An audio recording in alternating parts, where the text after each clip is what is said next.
Chelsea, très chaud pour décrocher Sadio Mané, le nouveau plan original du Barça pour recruter Lionel Messi. Bonjour à vous, chers amis téléspectateurs d'Afrisport. Un plaisir de vous retrouver dans votre journal du soir, le récapitulatif des informations sportives de la journée. Mais avant de débuter, abonnez-vous sur cette chaîne pour ne rien rater de l'actualité et n'oubliez pas d'activer la cloche de notification. Chers amis, nous allons débuter avec le Cameroun. Après des anciens internationaux, après la polémique concernant le départ d'André Onana, il y a un joueur, il s'agit de Tchédou qui tacle Rigobert Song et Samuel Eto'o. Tchédou qui a enregistré 33 sélections avec l'équipe nationale du Cameroun, ancien joueur de Galatasaray, de Lille aussi, lui qui donne ses vérités concernant le départ d'André Onana et de Ngade. Aujourd'hui, on a deux grandes légendes à la tête, le tout ce qui est gestion du football camerounais, que ce soit le sélectionneur Rigobert Song ou encore le président de la FECAFOOT, Samuel Eto'o. Ils ont été de très bons joueurs, mais aujourd'hui, ils ne sont plus des joueurs. On doit mettre les joueurs dans de bonnes conditions pour que le vert, rouge, jaune puisse briller dans tout le continent et au-delà. Ils ne sont pas là pour être dans la peau du footballeur. Il a carrément interpellé les deux légendes, Samuel Eto'o et Rigobert Song, de ne pas se mettre dans la peau de footballeur. Pensez-vous que Rigobert Song aujourd'hui doit être limogé du côté de l'équipe nationale du Cameroun? En même temps, pensez-vous que André Onana, le fait de ne pas être dans l'équipe nationale du Cameroun peut handicaper d'ailleurs cette sélection? Donnez vos avis en commentaire. Après cela, nous allons rester toujours avec cette équipe nationale du Cameroun qui va disputer un match amical au mois de juin. Il faut rappeler que le Cameroun va affronter Burundi pour la 5e journée des éliminatoires de la CAN 2023 et actuellement le Cameroun est dans une situation très délicate et difficile, raison pour laquelle d'ailleurs l'équipe de Rigobert Song doit battre le Burundi pour pouvoir essayer de décrocher la qualification pour la CAN 2023. Mais avant cela, le match qui se jouera en septembre, ils vont affronter l'Ouganda en juin pour un match amical qui sera un match de test pour pouvoir tester leur équipe et voir comment ils vont prendre cette rencontre face au Burundi. Ensuite, chers amis, après cela, nous allons évoquer l'organisation de la CAN 2023 qui doit avoir lieu en Côte d'Ivoire.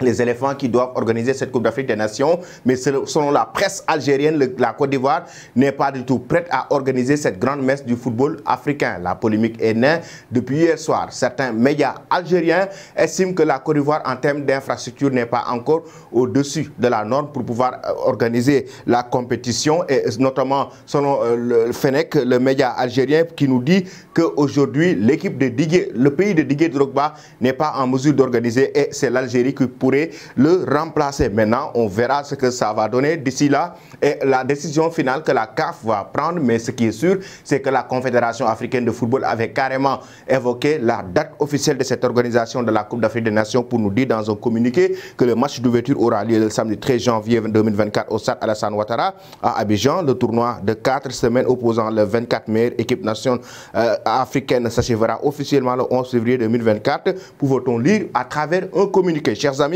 après cela, nous filons directement en Angleterre pour parler maintenant de transfert cette fois-ci avec Sadio Mané, la star sénégalaise dans le viseur des Blues de Chelsea. Chelsea actuellement qui est en train de boucler Mauricio Pochettino qui sera l'entraîneur du club des Blues pour l'année prochaine. Actuellement, c'est Frank Lampard qui remplace Graham Potter depuis son limogeage, mais juste pour la fin de la saison. Et les Blues de Chelsea, la direction a en vue actuellement le joueur sénégalais Sadio Mané en difficulté du côté du Bayern Munich, et selon Football Insider, actuellement le joueur sénégalais est dans le viseur du club rival de l'RS de Liverpool, un club où Sadio Mané a fait ses marques, a marqué ses empreintes, et aujourd'hui la star sénégalaise est sur le point, Chelsea autant pour moi est sur le point de mettre une offre sur la table au Bayern Munich pour essayer de décrocher l'attaquant sénégalais l'été prochain. Le Bayern Munich qui pourra en profiter pour récupérer ces 30 millions d'euros.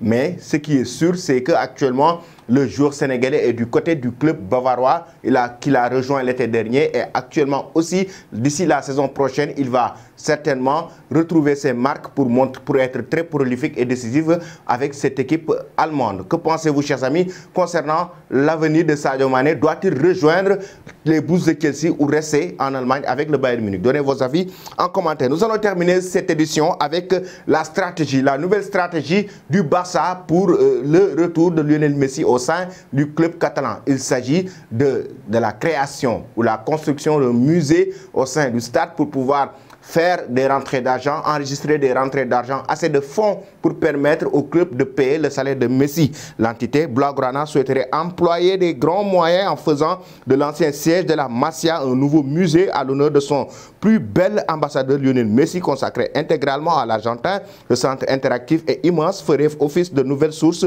de revenus conséquentes grâce à ces centaines de milliers de visites et permettrait potentiellement de payer une partie du salaire du joueur. C'est quand même très original ce que met en place aujourd'hui le FC Barcelone. AS indique que ce mercredi que le club catalan aurait même déjà entamé les pourparlers avec Telefónica en vue de ce projet. Chers amis, pensez-vous que Lionel Messi doit-il retourner au Barça ou pas? Donnez vos avis en commentaire. Toi qui me suis et qui ne t'es pas encore abonné, c'est le moment de le faire. Et n'oubliez pas d'activer la cloche de notification. Merci et très bonne soirée.